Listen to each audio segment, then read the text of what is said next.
السلام عليكم ورحمة الله وبركاته. إن شاء الله النهاردة حلقة عن بلس 90 والنادي الأهلي والأهداف اللي بيحرزها بعد بلس 90. هو أبرز، ونتكلم عن لاعب مهم جدا. مش عايزين نحلى في أول الحلقة، نخش في الحلقة ونتكلم في الموضوع بالتفصيل. بس ما تنساش تعمل لايك وشير وسبسكرايب، وإن شاء الله تدعمني يعني في الكومنتات وتقول إن الفيديو عجبك، وتتفرج على الحلقات اللي قبل كده، ولو عجبك حاجة فيها تقول لي إيه اللي عجبك واللي ما عجبكش عشان نحاول نطورها مع بعض. ويلا بقى نخش في الموضوع على طول من غير كلام كتير. النهارده ان شاء الله هنتكلم عن الاهلي من بعد البلس 90. طبعا كلنا عارفين ان الاهلي بيجيب جون بعد البلس 90، ان شخصيه النادي الاهلي بتفوق بعد البلس 90، بيكون مهزوم وخلاص الفرق تكون مطمنه ان هي كسبانه، يرجع ويعمل ريمونتادا وبيسجل اهداف تكون حاسمه، واهداف تكون بتساعد ان مكسب الفريق، مكسب بطولات كمان زي ما قبل كده حصل مع الفريق، واللعيبه احرزوا اهداف بعد 90 كانت سبب في ان احنا النادي الاهلي يجيب بطولات للنادي، بتكون حاسمة جدا وفارقة يعني في مشوار الفريق، سواء في افريقيا، في الدوري، في الكاس، في السوبر، محلي او افريقي او كل ده يعني. النهارده ان شاء الله هنتكلم عن اللاعب القناص المتعب عماد متعب. هو يعني من ابرز مهاجمين النادي الاهلي، وكان دايما مشهور بالمتعب او البلس 90 بسبب اهدافه اللي بيجيبها بعد 90، واهدافه الجميله المتقنه المتوجهه صح ناحيه المرمى، واللي بيخليها تبقى صعبه على الحارس ان هو يصدها. حاجه كده زي مثلا كريم بنزيما مثلا مع ريال، مع فرق التشبيه يعني. بوريك بس ان هو حاجه زيه، مش زيه نفس القيمه، نفس الستايل، مش نفس الستايل حتى. هو قصده بس ان هو كان بيوجه الكوره صح زي ما بنزيما بيوجهها صح.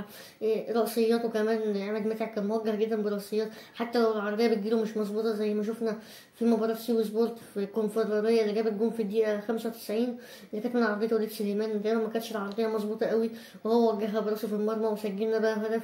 وكان في برضه جون في ماتش انتاج حربي، بس مش فاكر صراحه سنة كام في الدوري، ولكن كان هدف حاسم برضه، والاهلي كسب بالجون ده الماتش يعني، وخدنا 3 نقط والاهلي كسب الماتش ده. فبوريك بس ان هو لاعب ممتاز متعب، مش هيجي زيه في تاريخ الكره المصريه على ما اعتقد يعني. لحد دلوقتي ما شفناش مهاجم نفس عماد متعب مع الاهلي. الاهلي بقاله كام سنه بيدور على مهاجم.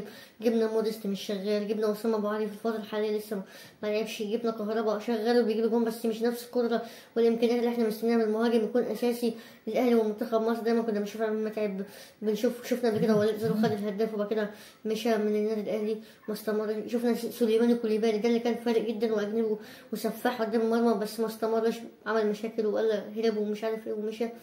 وشفنا صلاح محسن ومشاكله الاخيره وما استمرش برضه مع الفريق. شفنا اسامي كتير وما ما عملتش حاجه فرق ان احنا نتذكرها بفرق اللي احنا نتذكره من عماد متعب مع الاهلي او منتخب مصر.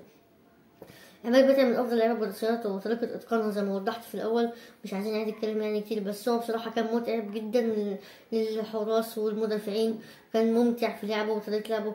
كان حسين شحاته دايما بيستعيد المنتخب بيعتمد عليه اساسي، حتى في بطوله افريقيا برضه تقريبا في سنه 2010 او 2008 ما كانش بيسجل بس كان بيلعب اساسي. وكان عماد متعب قال ان هو حسين شحاته كان بيعتمد عليه، وبالنسبه له اب، مش كابتن مدرب كوره كوتش يعني، بالنسبه له اب واخ كبير.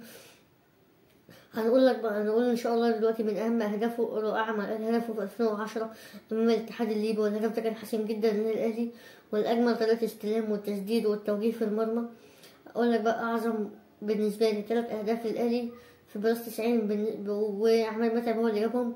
الهدف اللي سجله في وفاق سطيف في الدقيقه 95، والاهلي خسر المباراه دي بركلات الترجيح. رغم ان الاهلي خسر المباراه، لكن هو كان رجع الاهلي في المباراه وتعادلوا بكره ضربات ترجيح، وقدر ان هو يستمر مع الاهلي شويه في البطوله رغم ان احنا خرجنا من البطوله بعد كده. هدفه في 2014 في الكونفدراليه اللي وضحتها في اول الفيديو، اللي كانت من عرضية وليد سليمان وهو وجهها براسه في المرمى، وكان آخر 40 سنة في الماتش وقدر احنا نجيب الكونفدرالية. هدفه في الجزائر تصفيات المونديال مع منتخب مصر في الدقيقة 95 وتفوز مصر على الجزائر وقتها، وده كان وقت المشاكل مع مصر والجزائر بسبب الفتنة، وإن احنا كان ممكن نصعد كأس العالم بس ما صعدناش في الفترة ديت. لاعب ممتع وكورته حلوة وراسياته أجمل، وهو شخصية جميلة ومحترمة، محبوب من جميع النادي الأهلي. ما أعتقدش إن في حد من جميع النادي الأهلي ما بيحبش عماد متعب أو ما بيحبش ان يذكر اسم عماد متعب في اساطير النادي الاهلي. وتقريبا لو عملوا قائمة شرفاء النادي الاهلي اكيد هيكون موجود في واحد في الترتيب، مش هيقل مثلا عن 6-7 من الاوائل ولا حاجة في عماد متعب بعد كابتن محمود الخطيب أسد النادي الأهلي. طبعا هو اعتزل في 31/7/2018 واتجه للعمل في أونتايم سبورت كمحلل رياضي.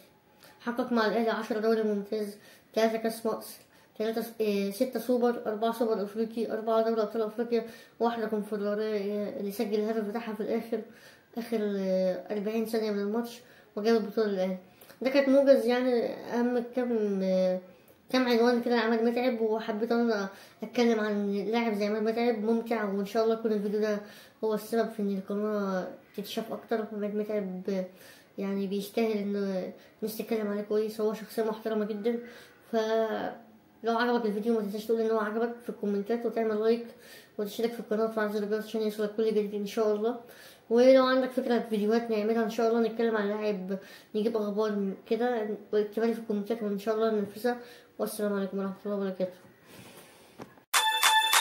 Get on my head. Get on my